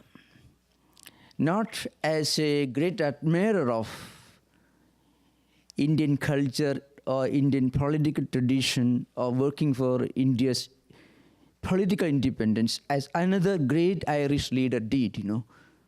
So there being two great Irish women in India's history who loved India and who worked for India. Sister Nivedita, as her Sanskrit adapted name, she looked upon India as the cradle of an ancient traditional spiritual culture. She was fascinated by India's spiritual heritage, and she got a very lively interpretation of this heritage from her Guru Vivekananda. Annie Besant was the other Irish woman who was born in 1847, who was incidentally one of the great leaders of the Theosophical movement and one of the presidents of Indian National Congress, and a great politician who inspired many Indian patriots and politicians. But she looked upon India as an ancient society, and she fell in love with India as a socio-cultural entity. But Sister Nivedita looked upon India as a great spiritual heritage. I shall just give one example, let me begin. And that brings into light the greatness of Holy Mother. That is a topic for Swami Chetanananda Maharaj. You know, just think of this scene. Sister Nivedita was born in Ireland, educated. She was herself a teacher and educator, inspired by many of the liberal ideas which had their origin, which prospered in Ireland. In fact, the great political controversy, the conflict between the Protestants and Catholics had come to an end, come to a temporary reconciliation due to the personality, due to the interference of her own father and grandfather. That's her heritage, political heritage. So she had a very wonderful pedigree from a political, sociological point of view. And she was an agnostic to begin with. She was born a Catholic, but in 19th century, religion was facing a number of challenges. After Darwin published his Origin of Species, and after the contributions of the works of Marx and Engels became prominent, many radical ideas, many modern radical humanistic ideas, and also many anti-religious ideas inspired by Darwin's Origin of Species had already started shaking the foundations of established religion in Europe. And she belonged to that group of highly educated, enlightened, highly conscious young Britishers who wanted to get an answer to one fundamental question: what is the essence of religion? So she was disillusioned with the conventional religiosity, the external ceremonial practices of established religions like Christianity. Then she experimented with Buddhism. And finally, she listened to a talk by Swami Vivekananda in London, was inspired by Swamiji, then later went to India and met Holy Mother. So she reached in India in 1898. 3 Western women, 2 of them Americans and 1 a Britisher. Sister Nivedita, incidentally, Nivedita means they dedicated. The Sanskrit word Nivedita means they dedicated, the one who has dedicated herself or himself to a great cause. That's the meaning of, if you put a flower at the altar in the presence of the deity of God, that flower becomes the dedicated. So she offered herself to a great humanistic cause. Not as a humanist, but as a great spiritual seeker. That's a greatness. So these 3 women were entering Holy Mother's room, a small tiny room in Calcutta. Mother did not know a word of English, and she did not know a word of Bengali. Mother could speak only a very colloquial, ordinary vernacular form of Bengali. And these were 3 well-educated Western women. So Swami Vivekananda wanted to know whether mother will accept her or not. Swamiji had a big problem.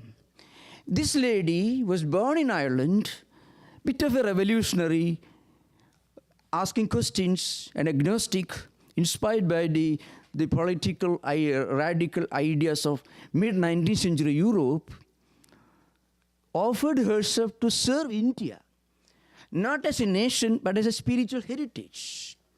When she listened to Vivekananda's lecture in London, Swamiji spoke about one kind of universal spiritual humanism. If you can see God everywhere, then every religion becomes an equally valid path leading to the same goal. You need not look upon yourself as a sinner. The greatest sin is to consider oneself as an eternal sinner. Rather, God is present everywhere in everyone. You should manifest this inner presence of God by leading a good life, by practicing some spiritual moral principles, by loving the rest of humanity, by looking upon the whole humanity as one spiritual family. Then the God sleeping within you will wake up, and you will realize the presence of the divine within you. This was what she listened to, what she heard when she listened to Vivekananda.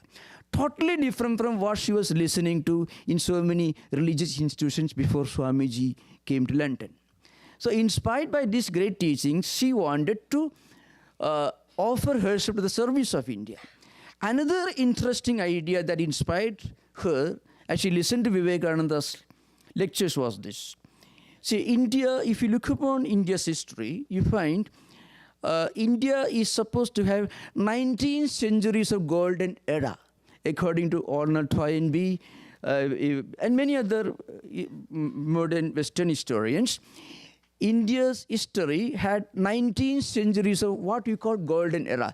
See, look upon 60 years under Queen Victoria in England, or maybe 50 years under Elizabeth I, or the period of France under Louis XIV, or the era of maybe Napoleon Bonaparte, and so on.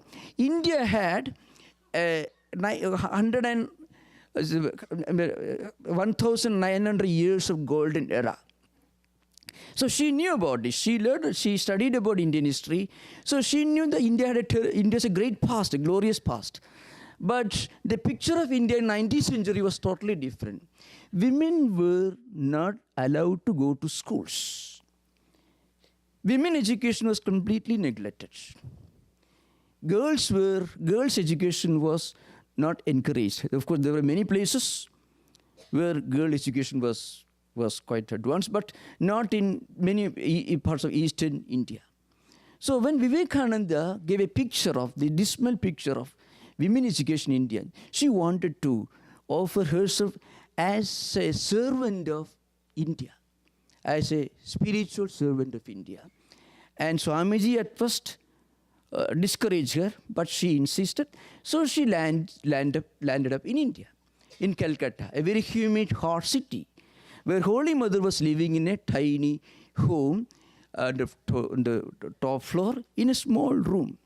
And these three Western ladies, Josephine MacLeod, Miss Leggett, and Sister Nivedita, are entering her room. And as Mother entered, Nivedita entered, Mother accepted her as her own child. Mother could not understand one word of what Sister Nivedita was speaking. And she also could not understand Mother's language. But when she looked at Mother, she found in Holy Mother a more motherly figure than her own grandmother, under whose protection she grew up. Now, how could such a thing happen? Because Mother embodied the ideal of universal motherhood. She could see in her a unique ideal of motherhood.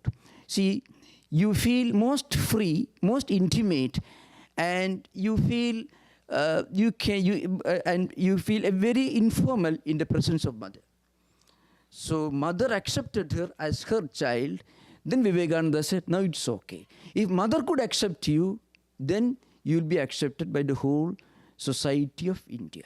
So this shows that at a spiritual level, when a person reaches the highest stage of spiritual evolution, when she manifests the presence of the divine within herself, she also sees and experiences the presence of the same divine everywhere, immanence and omnipresence. So when in the presence of such a person, you feel, if she is a lady, you feel she is your own mother. And that's how this great revolutionary-minded British lady who grew up in London was inspired by the revolutionary ideas of 19th century British society, became a great spiritual daughter of Mother India. I mean, I'm just giving a very simple bird view of this unique spiritual transformation. Now, coming to the subject, as I mentioned, the meaning of the word itself is the dedicated. She was the dedicated one. And the most important stage in her life came when Vivekananda landed in Britain. And there is an interesting quotation related to her meeting Swami Vivekananda. So there it said,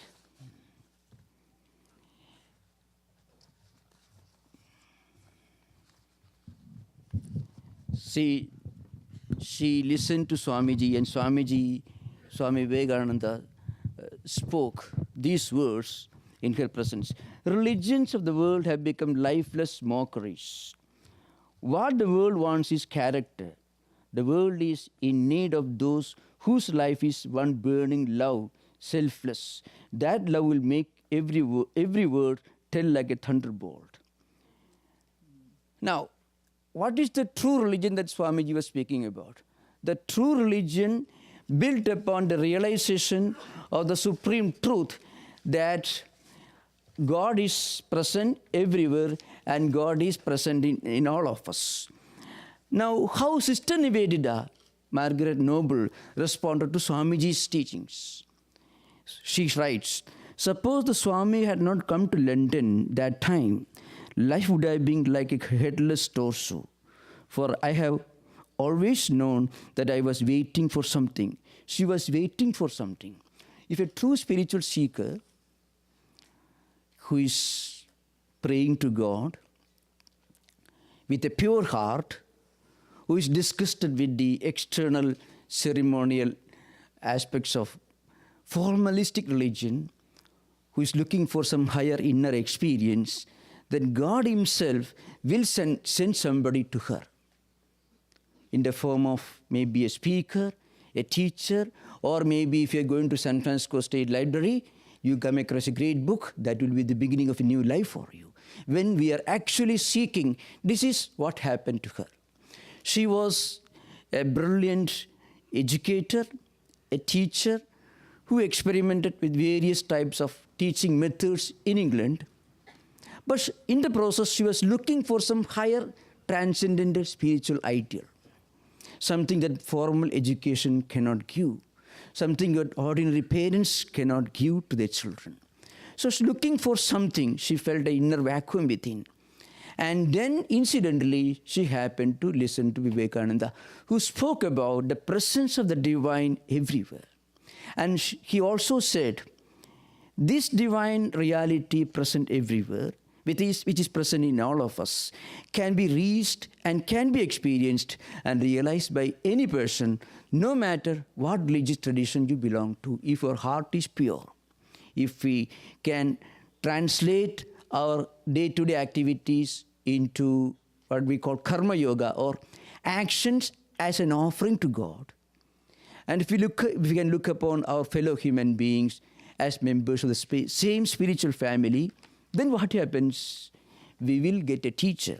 So she says, suppose the Swami had not come to London that time, life would have been like a headless torso. For I always knew that I was waiting for something. I always said that a call would come, and it did. But if I had known more of life, I should perhaps have doubted whether, when the time came, I should certainly recognize. Fortunately, I knew little and was spared of the torture. Now I look at the book and say, if I had not come, for always I had this burning voice within, but nothing to utter. So when she listened to Swamiji, she could understand that here is a teacher, here is a great spiritual ideal. Now, another picture of Sister Nivedita you find here.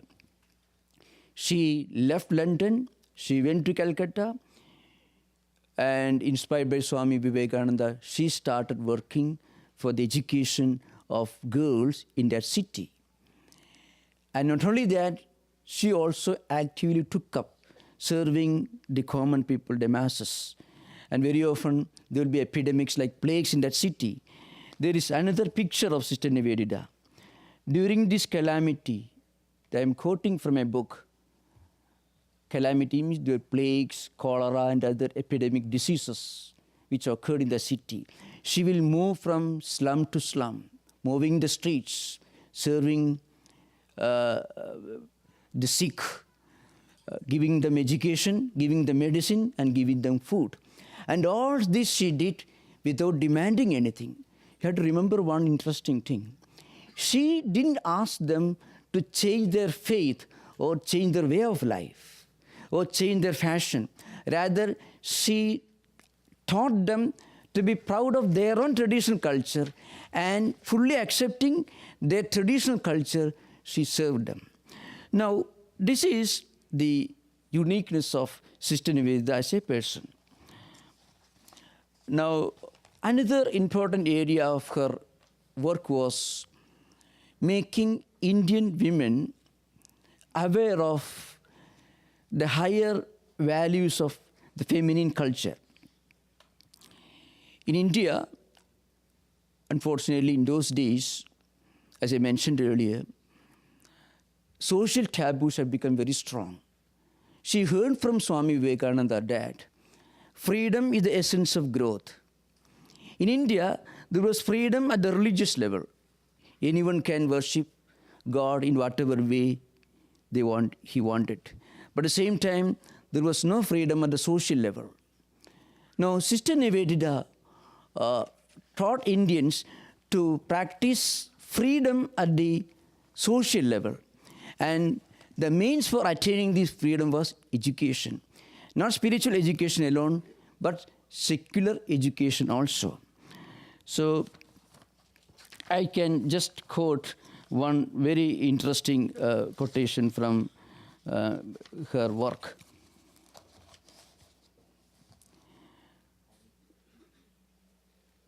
Her interpretation and understanding of Indian culture. You know, Sister Nivedita was born in a different alien culture, and she was a seeker. She came to India and she studied Hindu culture, Hindu religion, Hindu heritage, spiritual practices and all that. And after imbibing all this, she became a great exponent of this ancient culture. So in that way, she became a bridge between the East and West. She was enriched, she was endowed with the natural, rational approach of a well-educated English woman of mid-19th century, asking questions, analyzing things with the help of reason, and understanding and reinterpreting in modern language. Her most important contribution was some of the great books that she wrote, which introduced the essence of Indian culture to the Western world. The cradle of the cradle tales of Hinduism, the web of Indian life. These are some of the books. And the genius, the insight with which she imbibed Indian culture is shown from one important passage from her well-known book, The Web of Indian Life. It is one of the greatest passages ever written by writers who ever tried to interpret Indian culture in English language. That is, she writes about the unique personality of Shankaracharya. This is a well-known passage. Now remember, Shankaracharya is known to be the greatest exponent of non-dualistic philosophy, which later Vivekananda introduced to the Western world. There are 3 passages written in English language which sums up Shankaracharya's contribution and personality. When Sister Nivedita, inspired by the radical humanism of Western world, enriched by modern education, and again reinforced by the great inspiration that she derived from her own teacher, she writes, Western people can hardly imagine a personality such as that of Shankaracharya. In the course of so few years, to have nominated the founders of no less than 10 great religious orders, of which 4 have fully retained their prestige to the present day, to have acquired such a mass of Sanskrit learning as to create a distinct philosophy, and impress himself on the scholarly imagination of India in a preeminence that 1200 years have not sufficed to shake, to have written poems whose grandeur makes them unmistakable even to the foreign and unlearned here. At the same time, to have lived with his disciples in all the radiant joy and simple pathos of the saints and sages, we contemplate with wonder and delight the devotion of Saint Francis of Assisi, the intellect of Abelard, and the freedom of Martin Luther, and the political efficiency of Ignatius Loyola. So, these are some of the marvelous examples of her literary genius, which it's impossible for one to attain without a spiritual insight into a culture. So, how was it possible for a person like Sister Nivedita to acquire such a unique insight into the essence of Indian culture? Because when a spiritual seeker transcends the early stages of spiritual evolution, that is going beyond the external practices, ritualisms, and formalistic mechanical practices, reaches the level of inner experience, that experience awakens within that person a unique insight which will help him or help her to have a direct understanding of the essence of all religious traditions. That does not happen to anybody other than Sister Nivedita among the Western scholars, because if you study the great contributions of Orientalists like Paul Deussen, even Max Muller, MacDonald, Keith, any of them, the great Oriental scholars who spent 40 years, 50 years to study Sanskrit, to study Upanishad, study Bhagavad Gita, you read their works, you don't find so much of life. Because inner experience goes beyond the powers of intellect. She herself was a great spiritual seeker. She had lost her faith in the traditional religions. And then she was looking for something. And then she happened to listen to Swami Vivekananda. And when Vivekananda spoke about a religion that was not afraid of reason or logic, but that insisted on the realization of the presence of God everywhere, spiritualizing our everyday life, a stage in which the secular merges with the spiritual. When she heard about such a spiritual ideal, then she thought that was her ideal. And then she was not an easy disciple. Vivekananda writes about it. She was a very rebellious person. She pestered her teacher with questions.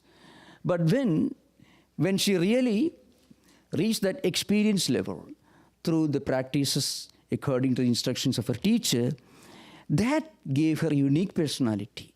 So when you reach the highest spiritual experience, you become a cosmic, unique spiritual personality, where you not only see the presence of God within us, but you also see the presence of God everywhere. So that's the uniqueness of Sister Nivedita. I can say a few things about her message to our times, which may be more relevant. Externally, she was born in Ireland. She was a well-educated teacher. She was a rational thinker. She was a freelance writer, a speaker, and so on. And she was a social reformer, we can say, an educator. She was a philanthropist. She worked for the poor people in the slums and so on. Many people do that. But along with that, we also will demand something. But in her case, when she served the people in the slums, she thought by serving those in the slums, by giving secular education to illiterate people, that will take her closer to God.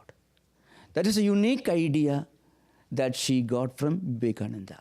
Every action done as a selfless service, even in a foreign country, in plague-ridden city like Calcutta, while serving the poor people in the slums, she felt that will take her to her spiritual ideal.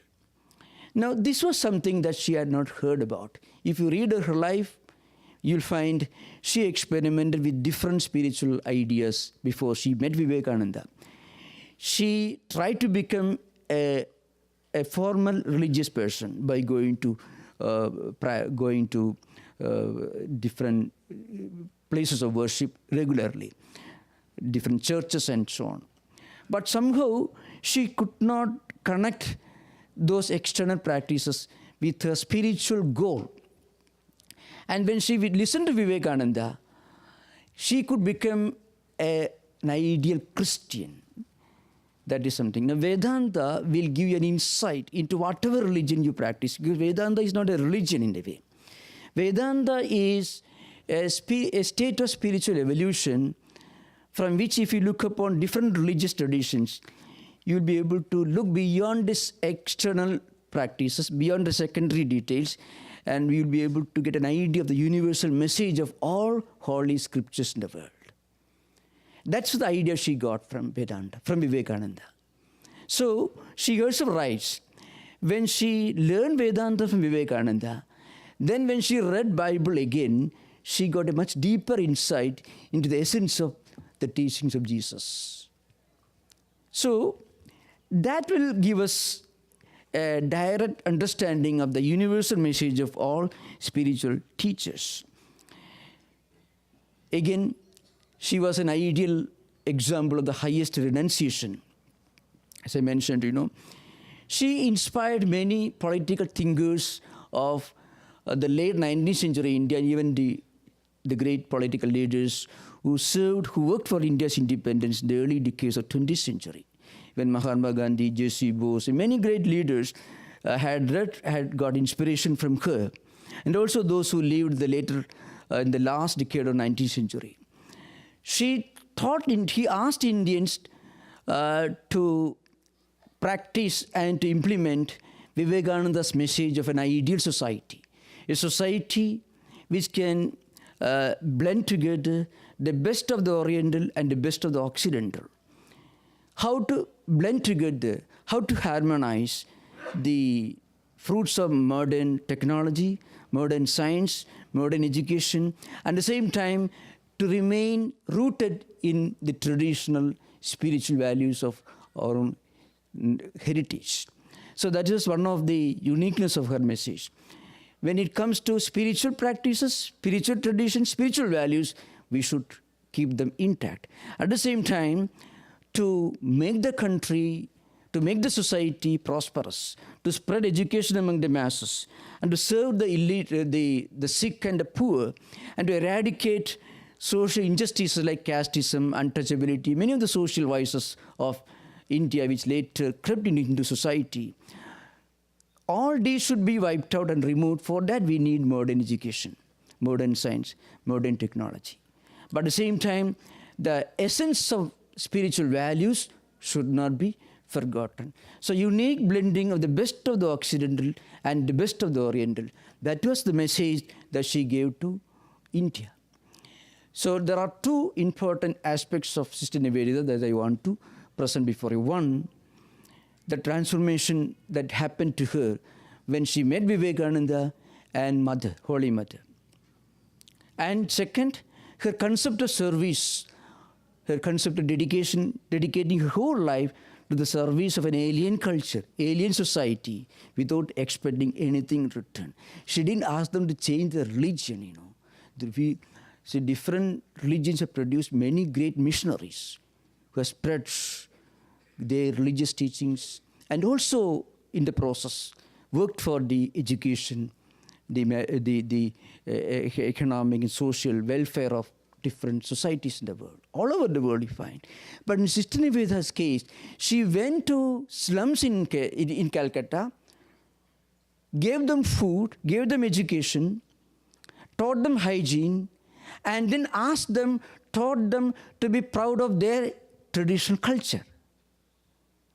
There is an interesting scene in Sister Nivedita's life. They were holding a meeting. She was talking to a group of women, including small girls. Their mothers were not willing to send these girls to schools started by Sister Nivedita. She was looking for girls who were willing to come forward for education.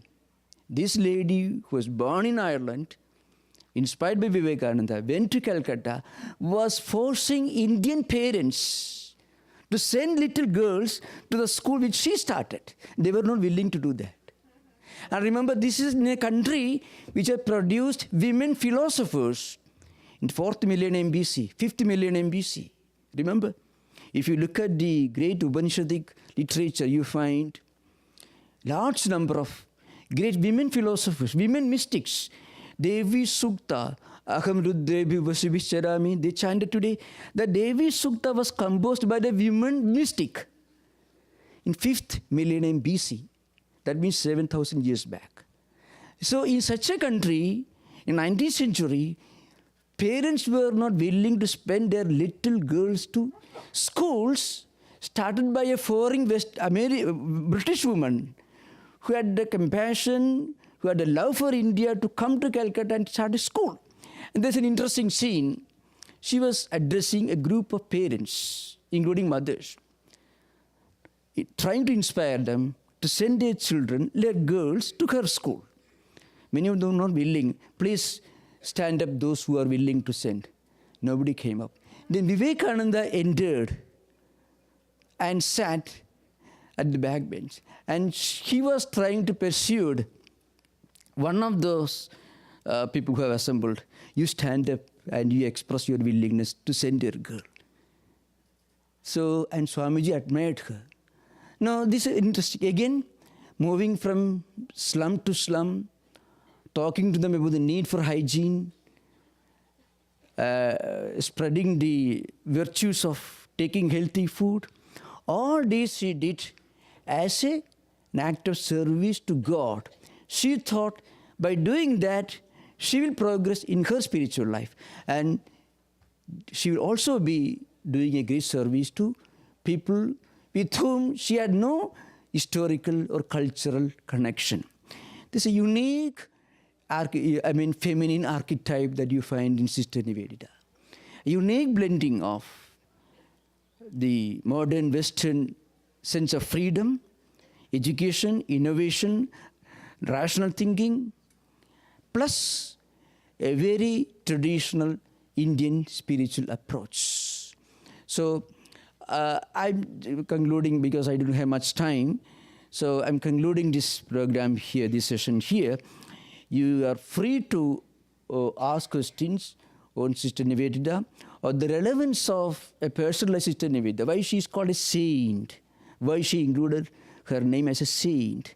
A saint is a person who realizes the presence of the divine within her and also the presence of the divine everywhere, and who feels the inner harmony within her as a result of realizing the divine within her, and also who looks upon the rest of humanity as members of her own spiritual family. So every act becomes an act of worship, every word becomes a kind of sacred mantra, and whole humanity becomes an expression of the divine. That's what she did. And that too born in an entirely different culture, going all the way to India. At that time, India was in a miserable condition economically, socially, and politically. And she dedicated herself, her whole life, to serve these people, even against Swami Vivekananda's warnings. And in fact, her own distant relatives had warned her, but she didn't listen to them. She wanted to become the dedicated. So the journey from Miss Margaret Noble to the dedicated is a unique story of a unique feminine archetype that we can read and understand and take inspiration from. Thank you. Namaskar.